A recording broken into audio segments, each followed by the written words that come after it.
Go.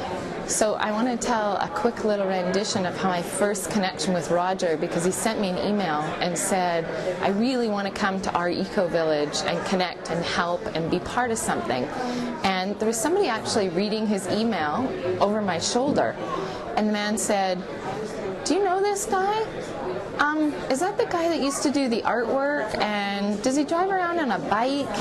And I said, well, kind of, those things, and it could be, I'm not sure, who are you talking about? And he said, well, I was in the hospital with this man many years ago, and we were both in a coma.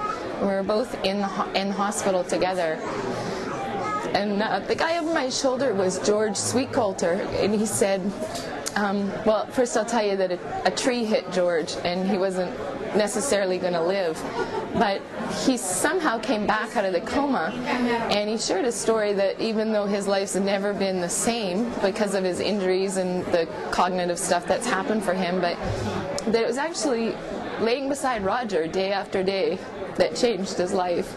And he said, you got to meet that guy. He's crazier than you are, and he's doing the same kind of things. And I said, okay, George, I'm in. And so I emailed Roger back and I said, Roger, this isn't the best time for me to meet you right now. I'm pregnant with my daughter, and after 20 years of having a child 20 years ago, and I'm really not sure what my future holds, and my health is a big issue right now. And he wrote me back and said, so what? So is mine, Vid.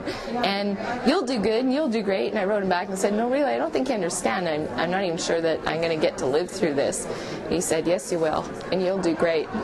And you'll go on and do great things, and don't you ever forget that.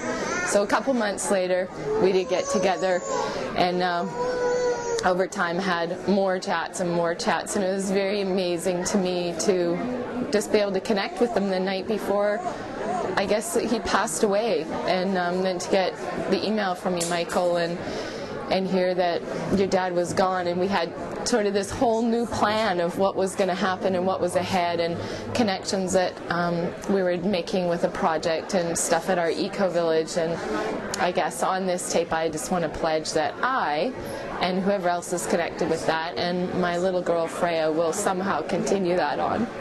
Keep going. Thank you, Roger.